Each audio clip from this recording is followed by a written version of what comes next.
The morning shift at Luna Station was supposed to be quiet. Commander Lee Min-ho had just finished his third cup of coffee when the long-range sensors started screaming.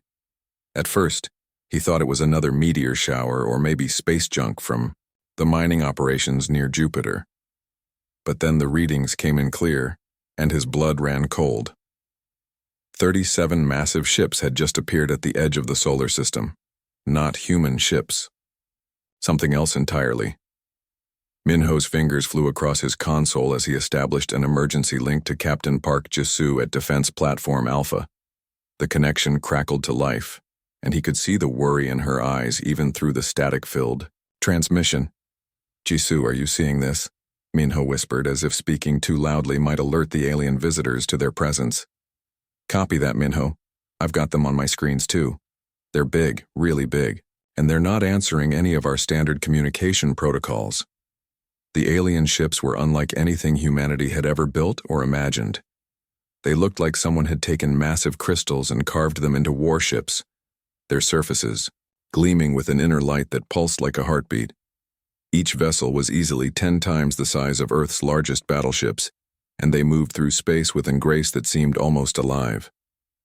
Admiral Kethvar stood on the bridge of his flagship, studying the primitive star system spread out before him. His 4 eyes scanned the intelligence reports one more time, and his mandibles clicked together in what his species called amusement. According to their scouts, these humans had only recently discovered faster-than-light travel. They had a few small colonies scattered around their system, nothing more than research outposts and mining facilities. The humans were young, weak, and completely unprepared for what was about to happen to them. This would be easy, just like the last 12 species the Zephyrian Empire had absorbed into their growing territory. A show of force, a few demonstrations of superior firepower, and the humans would surrender within hours. They always did. Back on Luna Station, Min-ho watched his sensors with growing alarm. The alien fleet was spreading out, taking positions around the entire solar system. But something else was happening too. All across human space, from the asteroid belt to the outer planets, small blips were appearing on his screens. Ships were moving, lots of them. "Ji-soo, are you coordinating some kind of evacuation?" Min-ho asked, watching hundreds of civilian vessels streaming away from Earth and Mars. "Negative, Min-ho. Those aren't evacuation ships." Captain Park Ji-soo's voice carried a strange tone, something between fear and excitement. "Check their registry codes. Those are military vessels. All of them." Min-ho's eyes widened as he ran the identification scans. Mining ships, cargo haulers, research vessels, even small personal craft were all transmitting military authorization codes. But that was impossible. According to official records, humanity's space military consisted of maybe 50 active warships spread across the entire solar system. Officer Kim Do-hyun sat in the underground command center beneath Seoul, 300 meters below the Earth's surface. His console showed him everything happening in space above, and what he saw made his hands shake slightly as he reached for the communication controls. The alien ships were moving into attack formation, their weapon systems beginning to glow with deadly energy. For 70 years, ever since humanity had first detected signs of intelligent life beyond Earth, they had been preparing for this moment. Not openly, not obviously, but carefully and quietly. Every mining operation in the asteroid belt had a secondary purpose. Every research station carried hidden weapons. Every civilian ship had been built with military specifications, just in case this day ever came. Kim Do-hyun opened a channel to the alien fleet, his voice steady despite the fear gnawing at his stomach. The message was simple, direct, and carried the weight of an entire species behind it. "Leave now." On the alien flagship, Admiral Kethvar received the transmission and his mandibles clicked even louder with amusement. A single species, confined to one star system, was trying to give orders to the mighty Zephyrian Empire. It was almost too funny to believe. The Admiral turned to his weapons officer, a young Zephyrian eager to prove himself in battle. "Begin the bombardment. Target their major population centers first. Once they see their cities burning, they'll be much more willing to discuss surrender terms." As the alien weapons began to charge with deadly energy, Neither side truly understood what was about to happen. The Zephyrians saw only a primitive species ripe for conquest. The humans saw only another test of their determination to remain free. Both were about to learn they had seriously underestimated their opponent. The first energy beams from the alien fleet lit up space like deadly lightning, racing toward Earth at incredible speed. Admiral Kethvar watched from his flagship's bridge, expecting to see the primitive human cities turn to ash within seconds. Instead, something impossible happened. The energy lances hit Earth's atmosphere and simply vanished, absorbed by a shimmering barrier that suddenly appeared around the entire planet. The Admiral's four eyes blinked in confusion as his weapons officer reported 0 damage to the target. Deep beneath the Swiss Alps, Lieutenant Choi Minji sat in a control room that officially didn't exist. Her fingers danced across holographic displays as she brought Earth's planetary defense grid online.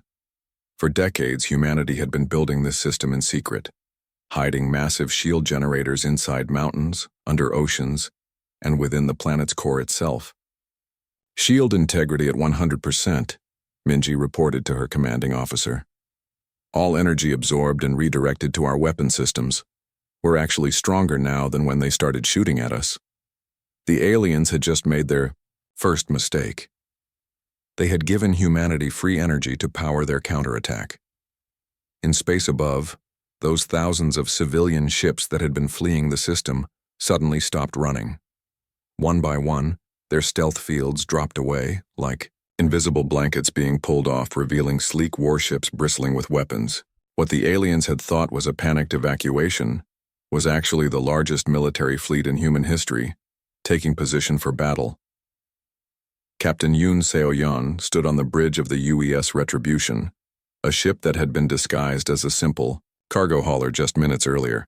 Now its true form was revealed. A kilometer-long battleship covered in weapon systems that the aliens didn't even recognize. All ships, this is Retribution Actual. Seo-yeon spoke into her communication system, her voice calm and professional.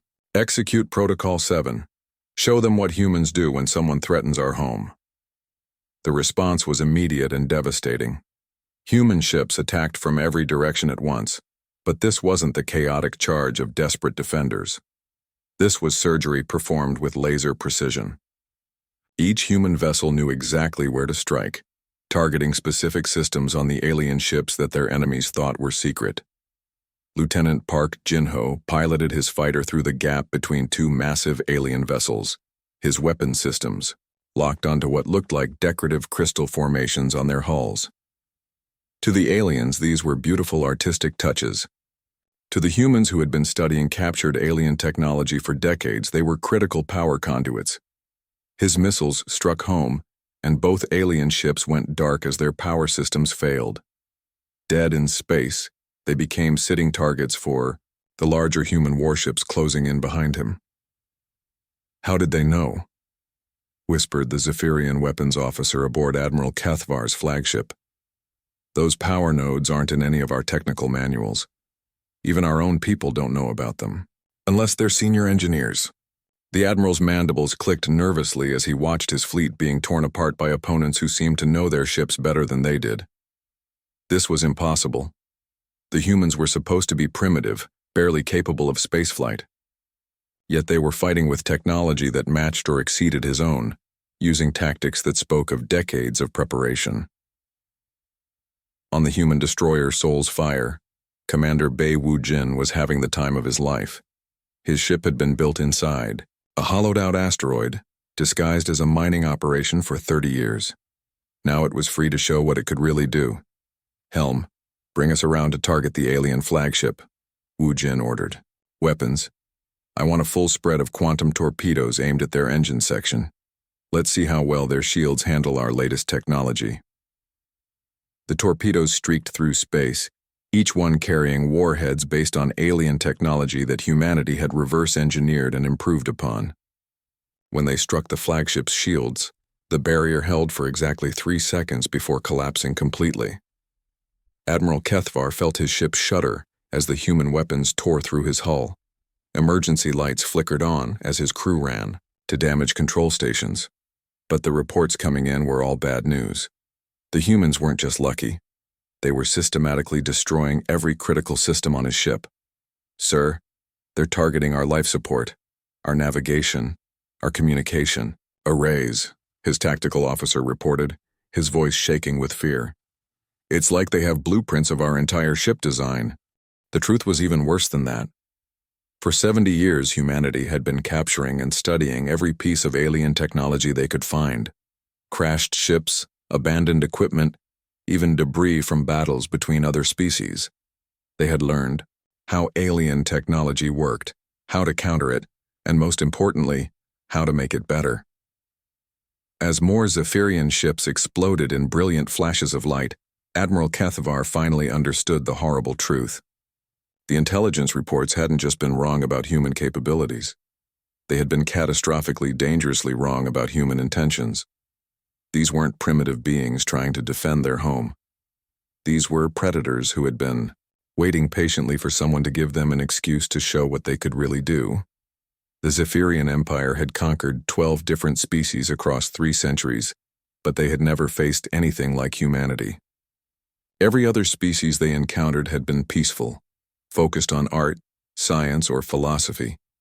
War was something they read about in ancient history books, not something they lived and breathed. Humans were different. Humans had been fighting each other for thousands of years before they ever left their home planet. Every brutal lesson learned in the trenches of ancient wars, every tactical innovation born from desperate necessity, every strategic principle written in blood across countless battlefields had been passed down and refined until warfare became a science. Commander Han Ji-woo understood this better than most. His fighter squadron had been engaged with a group of alien interceptors when several enemy ships exploded nearby, filling space with glittering debris. While the aliens saw this as dangerous wreckage to avoid, Ji-woo saw opportunity. "Phoenix, Squadron, this is Phoenix Leader," he transmitted to his pilots. "Forget your missiles, we're going to use their own ships against them." Ji-woo's fighter swooped down and grabbed a massive piece of alien hull plating using his ship's magnetic grapples. The chunk of crystalline metal was twice the size of his fighter, but human engineering had made his ship surprisingly strong. Banking hard to the right, he swung the debris like a massive club, smashing it into an alien interceptor that exploded in a shower of sparks. His squadron followed suit, turning the battlefield into a deadly game of space baseball. Within minutes, they had destroyed 6 alien fighters using nothing but wreckage from their own ships. The aliens had never seen anything like it. In their minds, combat was supposed to be orderly, conducted with proper weapons according to established protocols. Meanwhile, aboard the human cruiser Busan's Pride, engineer Song Hyun-woo was performing miracles that would have been impossible for any other species. The ship had captured several alien escape pods during the battle, and instead of processing the prisoners, Hyun-woo was busy tearing apart their equipment. "Captain, I need 15 more minutes," Hyun-woo called out as he worked with tools that sparked and whined. Around him, alien technology lay scattered in pieces as he reverse-engineered their shield generators in real time. "You said that 20 minutes ago," Captain Lee Sung-ji replied, watching enemy ships closing in on their position. "I know, but I figured out how their power systems work. Give me just a few more minutes and I can boost our shields by 300% using their own technology." This was something the Zephyrian Empire couldn't comprehend. Their technology developed slowly, carefully, with years of testing and refinement. The idea of taking enemy equipment and making it work better than the original in the middle of a battle was beyond their understanding. But humans had been doing this for centuries. From the first caveman who picked up an enemy's club to the pilots who studied captured aircraft in the middle of world wars, humanity had always learned from their opponents and used that knowledge against them. Officer Nam Soo-jin was demonstrating another uniquely human trait aboard her corvette Dancing Blade. The Zephyrians were retreating from the battle, pulling back in neat, orderly formations just like their military manuals taught them. Any other species would have let them go, happy to have survived the encounter. Soo-jin wasn't any other species. She was human, and humans didn't just win battles, they ended wars. "Helm, plot an intercept course for their retreat vector," she ordered. "Communications, signal the 7th Fleet. Tell them to execute the Cannae maneuver. The canny maneuver was named after an ancient battle where a human general had pretended to lose, letting the enemy think they were winning until they walked into a carefully prepared trap. It was the kind of tactical thinking that came naturally to a species that had been fighting itself for millennia. As the alien fleet retreated, they found human ships waiting for them at every jump point, every safe harbor, every possible escape route. What had started as an orderly withdrawal became a desperate flight, and then a massacre as human forces closed in from all sides. Admiral Kethvar finally understood what his species had done wrong. They had picked a fight with a species that didn't just fight to win, they fought to make sure the fight never happened again. Every human tactical manual had been written by survivors of conflicts where losing meant extinction. They didn't take prisoners for mercy. They took prisoners to learn everything about their enemy's capabilities. Engineer Cho Min-jae was already working on captured alien computers, downloading their star charts and communication protocols. Within hours, humanity would know the location of every Zephyrian world, every military base, every secret facility. The aliens hadn't just lost a battle, they had handed humanity the keys to their entire empire. "Sir, we're receiving surrender signals from the remaining alien ships," reported Communications Officer Kim Yura from her station. "Too late for that," replied Admiral Park Jisoo from her command chair. "They came here to destroy us. Now they get to see what happens when you threaten human children." The last Zephyrian ships died in brilliant flashes of light, their wreckage joining the debris field that had once been the Third Fleet.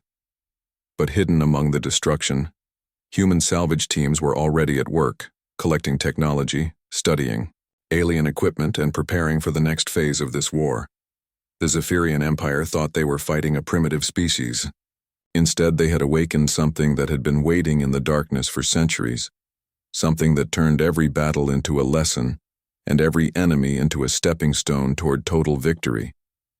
The few Zephyrian ships that managed to escape, the Sol system limped back to their empire carrying news that would shake their civilization to its core. Captain Veltar, commander of the scout vessel Crystalline Dawn, had watched the entire Third Fleet get destroyed by creatures that weren't supposed to have advanced weapons or military tactics. His hands trembled as he transmitted his report to the High Council on Zephyros Prime. The words felt impossible even as he spoke them. 37 of the Empire's finest warships had been obliterated by a species that their intelligence said was barely capable of interplanetary travel. The humans. They knew everything about our ships, Veltar reported, his voice cracking with exhaustion and fear. They targeted systems that aren't even in our public manuals. It was like fighting an enemy that had been studying us for decades. High Counselor Jekrin listened to the report with growing disbelief. The Zephyrian Empire had been expanding across the galaxy for 300 years. No species had ever successfully resisted them, let alone destroyed an entire fleet. These humans were supposed to be primitives, barely worth the Empire's attention. "Impossible," Jekrin declared, his crystalline features reflecting the chamber's blue light. "Send another fleet, a larger one. These humans simply got lucky." But luck had nothing to do with what happened next. Within 3 months of the Sol, battle-strange ships began appearing throughout Zephyrian space. They moved like ghosts between star systems, avoiding major fleet concentrations but striking at isolated outposts and supply convoys. The ships were clearly human in design, but they were unlike anything the Empire had ever encountered. Lieutenant Commander Kim Tae-yang watched from the bridge of his stealth cruiser as another Zephyrian supply depot burned in the distance. His ship, the Sol Phantom, was built using technology reverse-engineered from the wreckage of the Third Fleet, but human engineers had improved on the original designs in ways the aliens never imagined. "Target destroyed, sir," reported his weapons officer. "No survivors, but we've downloaded their entire database.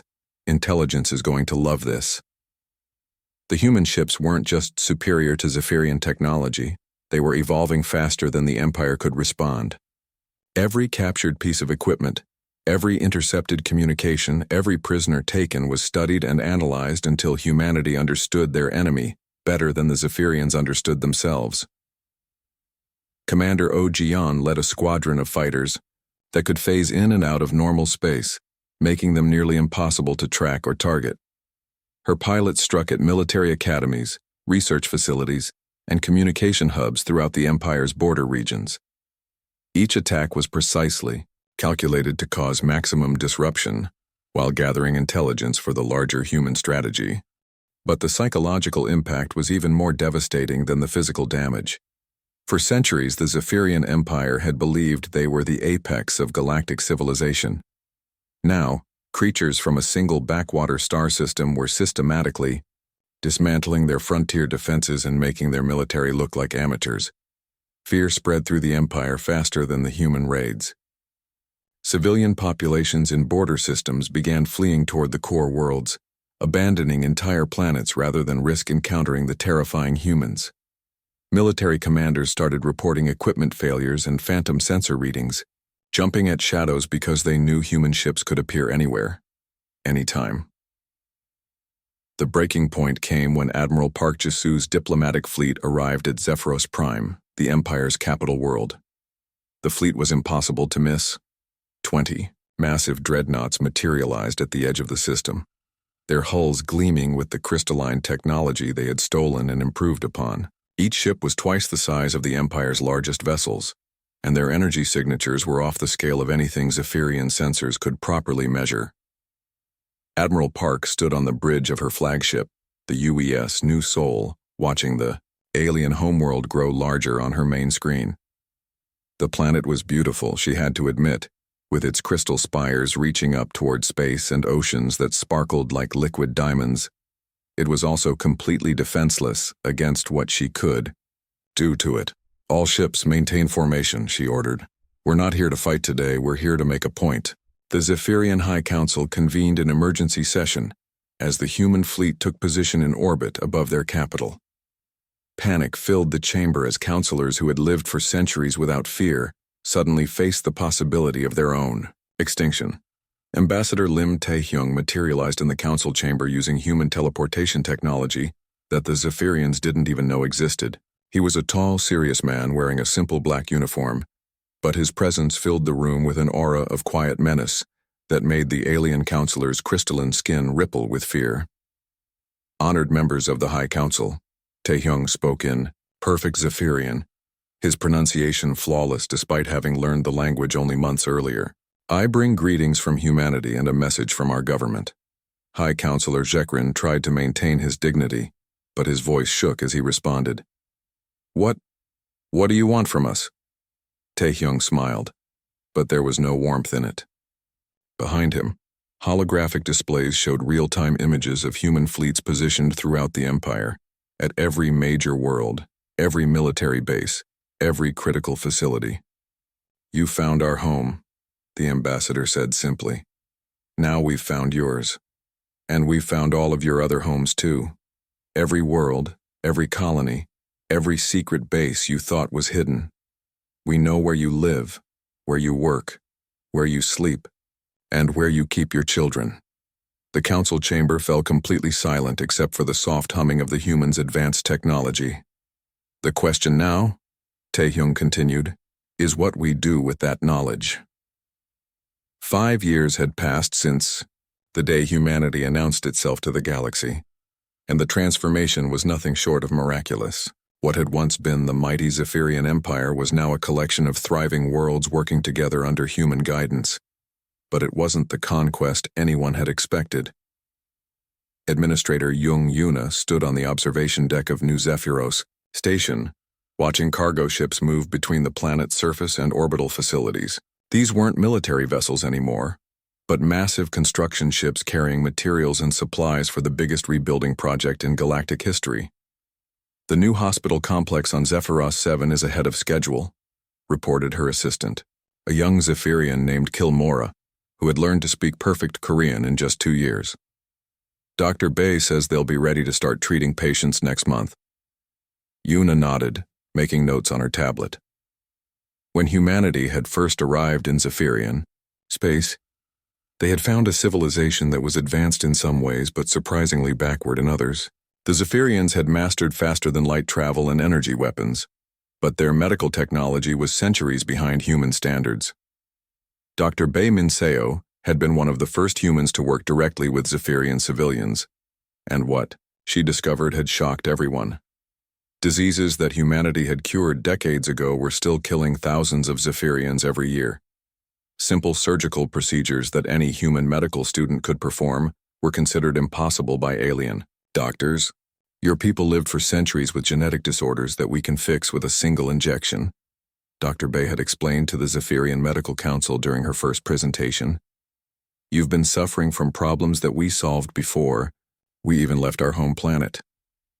The medical revolution that followed saved millions of Zephyrian lives within the first year alone. Human doctors worked alongside alien physicians, sharing knowledge and techniques that transformed Zephyrian healthcare from the ground up. Children who would have died from birth defects grew up healthy and strong. Adults who had lived their entire lives in pain found relief through treatments the Empire had never imagined. Engineer Song Hewan had taken a different approach to helping their former enemies. She focused on infrastructure, the basic systems that every civilization needed to function properly. What she found amazed her. They built these cities to look beautiful, but they're incredibly inefficient, she explained to her human engineering team. Their power distribution systems waste 60% of the energy they generate. Their transportation networks were designed by artists, not engineers. No wonder their economy was stagnating. Working with Zephyrian architects and city planners, Song's team redesigned entire urban centers from the ground up. They kept the crystal spires and artistic beauty that the Zephyrians loved, but added human engineering principles that made everything work better. Traffic flowed smoothly through redesigned street patterns. Energy costs dropped by more than half as new power systems came online. Waste management systems that had been failures for decades suddenly worked perfectly. The changes weren't just technical. Commander Park Dong-yun had been assigned to work with former military officers like Admiral Kethvar, helping them understand how to transition from a conquest-based empire to a cooperative federation. Your people spent centuries fighting wars, but you never learned how to win them, Park explained during one of their regular meetings. Every species you conquered remained your enemy, waiting for a chance to rebel. That's not victory, that's just delayed defeat. Admiral Kethvar, now serving as a liaison officer between human and Zephyrian governments, had initially resented his reduced status. But as months turned into years, he began to understand what the humans were really doing. The humans hadn't conquered the Zephyrian Empire, they had saved it. Watch them play, Kethvar said to his wife as they stood in the park outside their apartment. Human and Zephyrian children ran together through the playground, laughing as they chased each other in games that mixed traditions from both species. His wife, Zelana, followed his gaze to where their young son was teaching a human girl how to create light patterns with his natural crystalline abilities, while she showed him how to throw a ball in a perfect arc. They're not afraid of each other at all, Zelana observed. To them, the differences don't matter. That was the key insight that had taken Kethvar years to understand. Humans didn't see the Zephyrians as defeated enemies to be controlled. They saw them as partners with unique abilities and perspectives that could benefit everyone. Professor Cho Min-soo ran the new Galactic Studies program at Seoul University, where human and Zephyrian students learned together. His classes were always full, with young people from both species eager to understand each other's cultures, technologies, and ways of thinking. The Zephyrians have mathematical concepts that we never developed, Min-soo explained to his human colleagues. Their approach to quantum physics is completely different from ours, but it works just as well, maybe better for some applications. The collaboration was producing innovations neither species could have achieved alone. Zephyrian artists worked with human engineers to create buildings that were both beautiful and functional. Human doctors combined their medical knowledge with Zephyrian understanding of crystalline biology to develop treatments that worked for both species. 5 years after the war, former Admiral Kethvar finally understood what had really happened. His people hadn't lost to a superior military force. They had encountered a species that was fundamentally different from anything the galaxy had ever seen. Every other species the Zephyrians had met fell into familiar patterns. They were either warriors who fought until they were destroyed, or peaceful beings who surrendered immediately. Humans were neither. They fought like warriors when they had to, but they thought like builders, always looking for ways to make things better. The Empire's first war with humanity had been its last, because the humans made sure there would never be a need for a second war. They had turned enemies into allies, fear into cooperation, and conquest into partnership. The mistake hadn't been underestimating human strength. It had been underestimating human wisdom.